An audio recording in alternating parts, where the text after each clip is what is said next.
आइए आइए बबीता जी, आइए आइए आइए आइए। बाबू जी, बबीता जी। आइए। नमस्ते चाचा जी। हाँ नमस्ते नमस्ते, आओ बेटा आओ। मुझे बहू ने बताया ईयरफोन नहीं उठा रहा है ना। हाँ बाबू जी। बाबू जी सबसे पहले मुझे आशीर्वाद दीजिए। हाँ, ताकि तू अन्न का दाना मुंह में रख सके। भगवान तुझे सद्बुद्धि दे। दया अभी फटाफट सबके लिए नाश्ता लगा। हाँ लाई। एक मिनट, मैं राजकोट से स्पेशल पेड़ी और गाठिया लाई हूँ। क्या बात कर रहे हैं बबीता जी? Yes, करें। एक मिनट, मैं हूँ ना। Thank you. राजकोट का पेड़ा और गाठिया, आपने तो आज का दिन सुधार दिया। ये लीजिए दाई भाभी, पेड़े, ये लीजिए गाठिया। ओह इतना सही। थैंक यू वाह मम्मी। वाह वाह। जा दया सबके लिए प्लेट में परोस के लेके आ। हाँ ले। मैं करता। Thank you. नहीं। बबीता जी आपने तो नए साल की शुरुआत धमाकेदार कर दी नहीं बाबूजी? साल के पहले ही दिन राजकोट का पेड़ा और गाठिया खाने को मिल रहा है, तो मुझे लगता है अभी पूरा साल रोज राजकोट का पेड़ा और गाठिया खाने को मिलेगा नहीं बाबूजी? क्योंकि क्या है बबीता जी, हमारे में ऐसा मानते हैं कि नए साल के पहले दिन जो कुछ होता है पूरा साल फिर वैसे ही होते रहता है। नहीं बाबूजी? हाँ बराबर है। फिर इस हिसाब से तो जेठिया तुझे रोज नंगे पांव मंदिर जाना पड़ेगा। बापूजी आपके लिए मैं रोज 3 बार नंगे पांव मंदिर जाने को तैयार हूँ। चलिए गाठिया और राजकोट के पेड़े तैयार हैं। अरे वाह, आइए बबीता जी आइए। अब एक मिनट, हाँ मैं अय्यर को एक बार फिर से फोन कर लेती हूँ। अगर उसने फोन उठा लिया ना तो मैं उसे यहाँ पे नाश्ते के लिए बुला लेती हूँ। हाँ आइए बाबूजी। हाँ आ गया। Sorry Babita, sorry. अरे क्या सॉरी अय्यर भाई, क्या सॉरी? बबीता जी ने कितनी बार डोरबेल बजाई, उसके पहले कितनी बार आपको फोन किया, इतना कोई सोता है क्या? क्यों भाई अय्यर, कल मेरे पीछे दौड़ दौड़ के इतना थक गया, कब तक सोता रहा? नहीं चाचा जी, मैं सोया नहीं था बबीता। एक्चुअली मैं एक इम्पोर्टेंट काम से बाहर गया था। हाँ तो फिर फोन तो उठा सकते थे ना, मैंने कितनी बार तुम्हें कॉल किया। सॉरी बबीता। एक्चुअली क्या हुआ कि जल्दी में फोन घर पर ही रह गया था, और फिर जब मैं वापस घर पे आया तो तुम्हारा मिस कॉल देखा, तुम्हारा मैसेज देखा तो दौड़कर यहाँ पर चला आया। देखा बबीता जी, मैंने कहा था ना, मैसेज देखते हुए दौड़ते हुए चले आएंगे। पर तुम गए कहाँ पे थे? एक्चुअली बबीता क्या है कि कल रात को मेरे को बहुत टेंशन हो गया था, इसलिए मैंने भी एक मन्नत रखा था, और उसी को पूरा करने के लिए मैं बालाजी के मंदिर में गया था। ओहो अय्यर भाई, आपने बापूजी के लिए मन्नत रखी? यार भाई कमाल कर दिया आपने तो, ये तो मतलब वाह यार भाई वाह, मान गए आपको, वाह थैंक यू। एक मिनट जयडल, सॉरी दया भाभी, कुछ मिसअंडरस्टैंडिंग हो गया है। मैंने बबीता के लिए मन्नत रखा था। मेरे लिए? वो क्या है कि पार्टी शाड़ी का बात सुनकर बबीता नाराज न हो जाए, कहीं घर जोड़कर चली न जाए, इसलिए मैंने मन्नत रखा था। तुम मुझसे इतना डरते हो? हाँ अरे बबीता जी, अय्यर भाई क्या सब पति अपनी पत्नी से डरते हैं। चलो नाश्ता करते हैं, बैठिए। लीजिए बबीता जी, पेड़े लीजिए। अरे नहीं मैंने राजकोट में बहुत खाया है। अरे लेकिन हमने क्या देखा कि अय्यर भाई है, ये तो आपको खाना ही पड़ेगा। लीजिए अय्यर भाई। अरे बस क्या, आप एक खाएंगे ना सब खा जाएंगे, इतने जबरदस्त टेस्टी होते हैं। बाबूजी ये लीजिए। Oh thank you so much.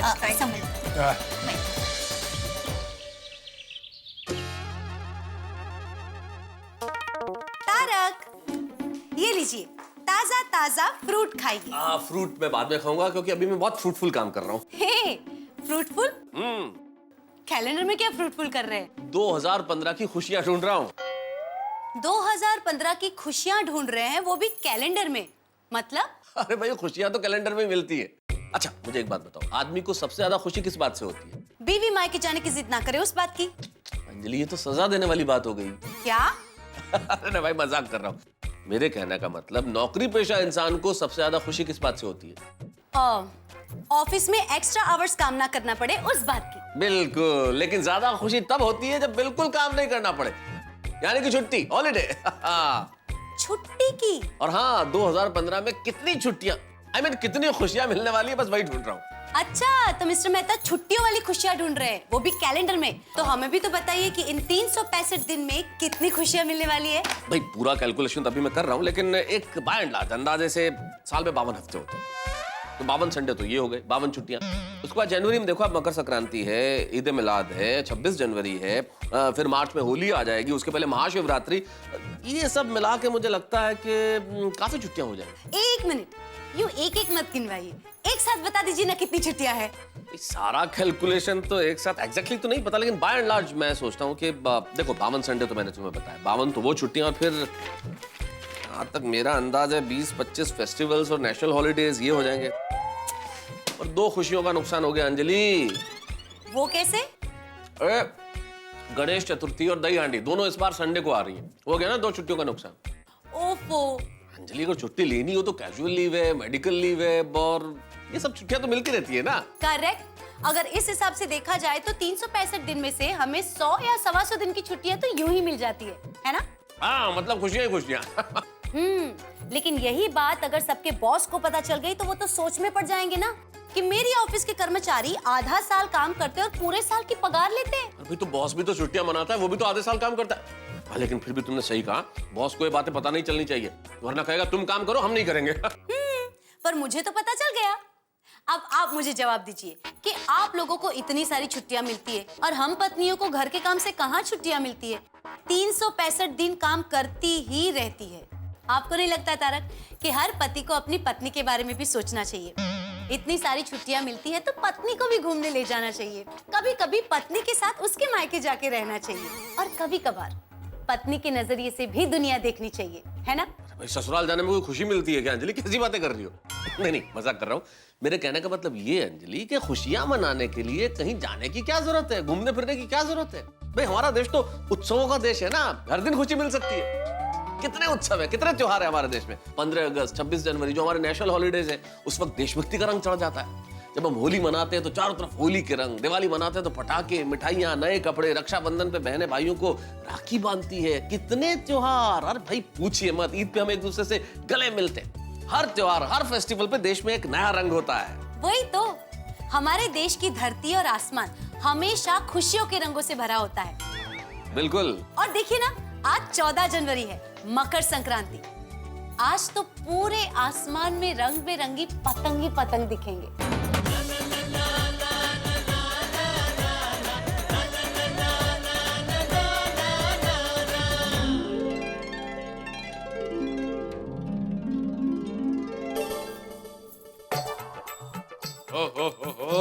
बिल्कुल। माधुरी, मुझे एक कविता सूझी है। रंग बिरंगी हो जाता है आसमान जब पतंग हवा में उड़ता है। रंग बिरंगी हो जाता है आसमान जब पतंग हवा में उड़ता है, और मुंह हो जाता है मीठा मीठा जब तिल गुड़ में मिलता है। संपली? वाह वाह वाह, छान, मस्तच. छान. संपलं म्हणून वावा? नाही नाही, संपली म्हणून नाही, कविता केली आहे वावा, असं काय. हाँ। हॅपी मकर संक्रांति आई बाबा. हॅपी मकर संक्रांति. हैप्पी मकर संक्रांति बेटा. चलिए बाबा, पतंग उड़ाने चलते हैं. हाँ चलते चलते। पता है सोनू बेटा, हमारे जमाने में जब मैं पतंग उड़ाता था तो मैं पतंग उड़ाने में सिक्सर मारता था, सिक्सर। पतंग उड़ाने में कैसे सिक्सर मार सकते हैं? मतलब जब मैं पतंग उड़ाता था ना तो एक झटके में एक साथ लोगों की 6 पतंगे काटता था। ये लपेट लपेट, ये क्या दोनों का, ये तिरंगा गया, अरे ये डेब गई, ये गई चांदी की पतंग, लपेट लपेट लपेट, ऐसी 6 पतंगे कट जाती थी। वाह, मतलब बाबा आपकी एक भी पतंग नहीं कटती थी? नहीं नहीं, कटती थी मेरी पतंग, यही कुछ 20-25। 20-25? हाँ, लेकिन पतंग उड़ाने में मजा बहुत आता है। हाँ, ये खरं है हाँ। पतंग उड़ाने में मजा बहुत आता है, और आज भी आएगा, और आने वाले सालों में आता भी रहेगा। हम हमारी संस्कृति कभी नहीं भूलेंगे, नहीं कहो? करेक्ट। चलो चलो, सबके घर जाते हैं और तिल के लड्डू देकर आते हैं। हाँ, आप लोग जाइए, मैं टप्पू सेना के साथ टेरेस पे तैयारी करती हूँ। हाँ, जा बेटा, आने आने जा। Bye bye. अच्छा, वो जो तुमने तिलगुल भरे उसमें वो रखा है ना, मैंने जो बोला है चांदी का सिक्का एक। मुझे कहा है, अब सिर्फ ये देखना है कि किसके नसीब में चांदी के सिक्के का लड्डू आता है। अरे 30 तक गम्मत है। चलो, सबके घर जाते हैं और तिल के लड्डू बांटते हैं और कहते हैं तिल गुड़ क्या, गुड़ गुड़ बोला। चला चला चला। सटी सटी जल्दी कर सटी શું કરે છે? ओ प्रैक्टिस कर रहा हूँ सोनिए। ओ पतंग उड़ाते हुए खूब सारी पतंगें काटनी है ना। वो गलती से कहीं अगर हमारी पतंग कट गई तो फटाफट मांझा लपेटना पड़ेगा ना। टिक टिक टिक टिक टिक सटी सटी जल्दी कर, प्रैक्टिस जल्दी कर। ओ भाभी, रोशन भाभी। तिळगुळ घ्या गोड गोड बोला ओ की बोल रहे पढ़ू? पहले पहले तू लड्डू खा तिलगुड़ का गड़बड़ बोला। मैंने बोला तिळगुळ घ्या गोड गोड बोला मतलब तिळगुळ खाओ और मीठा मीठा बोलो और पूरी बात ऐसी है कि तिळगुळ घ्या गोड गोड बोला आमचे तीळ सांडू नका आणि आमच्याशी भांडू नका सांडू भांडू म्हणजे? आणि मतलब तिल को नीचे मत गिराना और हमसे झगड़ा मत करना ओए पढ़ो, हम लोग झगड़ा वगड़ा नहीं करते। हम लोग प्यार वाले हैं, दिलदार वाले हैं और सबसे मोहब्बत करते हैं। पर सोनिए हम तो सिर्फ प्यार मोहब्बत करते हैं।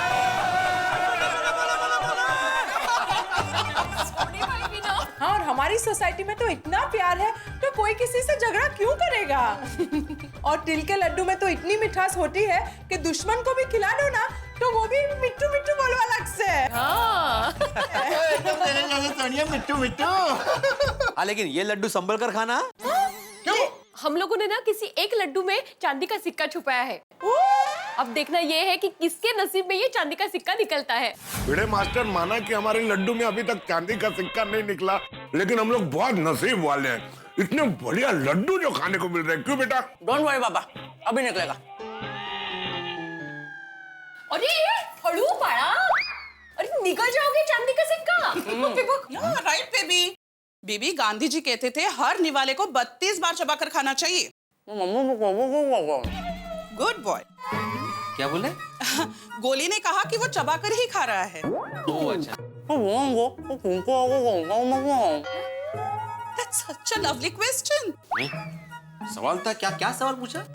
गोली पूछ रहा है कि संक्रांत में हम लोग तिल का लड्डू क्यों खाते हैं? अच्छा अच्छा क्या होता है तिल के लड्डू? क्या होता है गोली बेटा, संक्रांत जो है ठंड के सीजन में आती है और ठंडी में गर्म चीजें खानी चाहिए और तिल गुड़ इसकी प्रकृति ना गर्म होती है, इसलिए हमारे पूर्वजों ने कहा है कि संक्रांति में तिल गुड़ के लड्डू खाने ही चाहिए। अभी हम लोग मेहता जी के घर जा रहे हैं।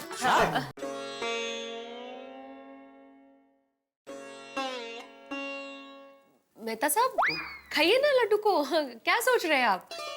नहीं नहीं असल में क्या है माधवी भाभी, भिड़े के जिसके जीवन में सिर्फ नीम का रस, मेथी के लड्डू और करेले का हलवा लिखा हो ना, उसको अगर अचानक कोई मीठा दिख जाए तो थोड़ा सा भावनाओं का ज्वार रोक नहीं पाया, इमोशनल हो गया एकदम से। हाँ हाँ, जैसे मैं तो रोज आपको खाने के लिए मना ही करती हूँ, हमेशा त्योहारों के दिनों में तो हाँ बोलती हूँ। हाँ नहीं वो मना नहीं कर रहा मैं, लेकिन हमारे यहाँ थोड़ा सा उल्टा है। जिस दिन त्योहार होता है उस दिन मुझे खाने को नहीं मिलता, जिस दिन मुझे खाने को मिलता है ना उस दिन त्योहार हो जाता है। तो मेहता साहब आज मौका भी और त्योहार भी है तो खाइए लड्डू। हाँ, चांदी का सिक्का है कि नहीं? निकला चांदी का सिक्का निकला। अरे भिड़े चांदी के सिक्के की परवाह कौन कर रहा है, मुझे तो मीठा खाने को मिल गया, मेरे लिए तो चांदी चांदी है। चलो अय्यर भाई और बबीता जी के घर चलते हैं। Happy Pongal, happy Pongal. बैठो बैठो। तो क्या है, मकर संक्रांति के साथ में हमारा पोंगल का फेस्टिवल भी आता है। बरोबर बरोबर है। तमिलनाडु में जब चावल का खेती होता है ना, तो सबसे पहले जो चावल का फसल कटता है उस चावल को हम लोग सूर्य भगवान को ऐसा अर्पण करते हैं। हाँ अर्पण करते हैं, फिर वो चावल का खीर बनाकर सब लोग खाते हैं और इस पूरे सेलिब्रेशन को पोंगल बोलते हैं। ओ अच्छा, ये लीजिए पोंगल। हाँ ये डिश को भी पोंगल बोलते हैं। डिश सुंदर, हाँ काय दिसतंय, मस्त। वाह वाह वाह वाह वाह, बबीता जी खूब भालो। धन्यवाद। क्या बात है, मतलब आज मकर संक्रांत पोंगल साथ साथ, मतलब ये तो पोंगल पोंगल हो गया। मंगल मंगल। अरे हाँ मंगल मंगल हो गया। लेते लाडू तो दे। भूल ही गई मैं। अय्यर भाई तिलगुड़ घ्या गोड गोड बोला। Thank you. बबीता जी तिलगुड़ घ्या गोड गोड बोला। Thank you. माधवी भाभी की स्पेशल लड्डू। हाँ लड्डू तो संभल के खाना। हाँ क्यों?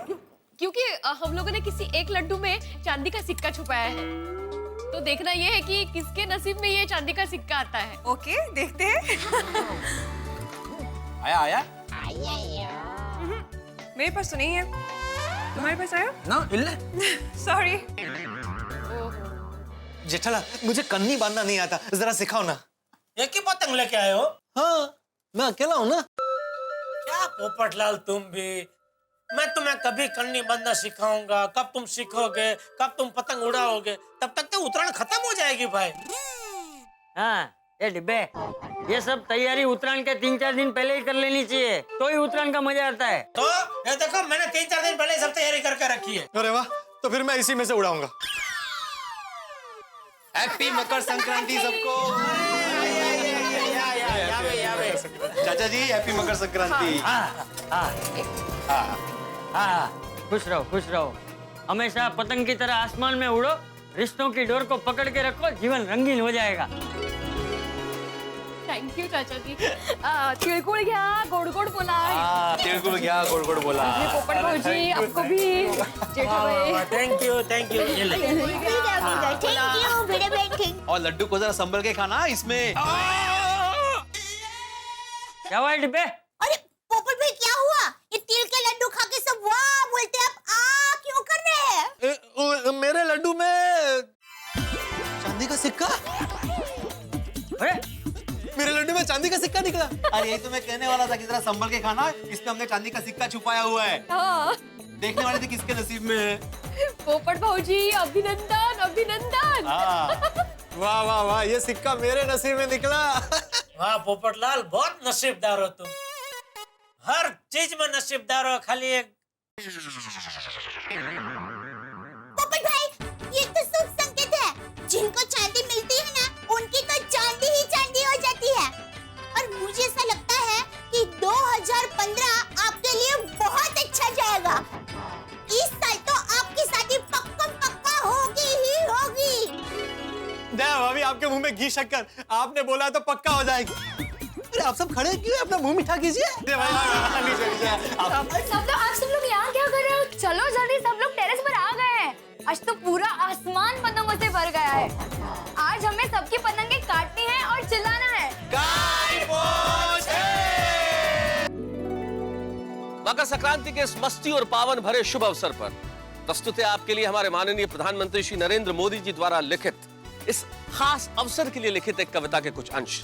वो लिखते हैं, उत्सव पतंग मेरे लिए ऊर्ध्व गति का उत्सव, मेरा सूर्य की ओर प्रयाण, पतंग मेरे जन्म जन्मांतर का वैभव, मेरी डोर मेरे हाथ, पदचिन्ह पृथ्वी पर, आकाश में विहंगम दृश्य, मेरी पतंग अनेक पतंगों के बीच, मेरी पतंग उलझती नहीं, वृक्षों की डालियों में फंसती नहीं, पतंग मेरे लिए ऊर्ध्व गति का उत्सव। आप सभी को मकर संक्रांति के इस पर्व पर तारक मेहता का उल्टा चश्मा की पूरी टीम की ओर से ढेर सारी शुभकामनाएं। ये उत्तरायण आपके जीवन में उत्तरोत्तर तरक्की लाए, प्रगति लाए, खुशी लाए, सुख लाए। इसी शुभकामना के साथ यही कहूंगा कि हंसते रहिए और देखते रहिए मेरे साथ तारक मेहता का उल्टा चश्मा।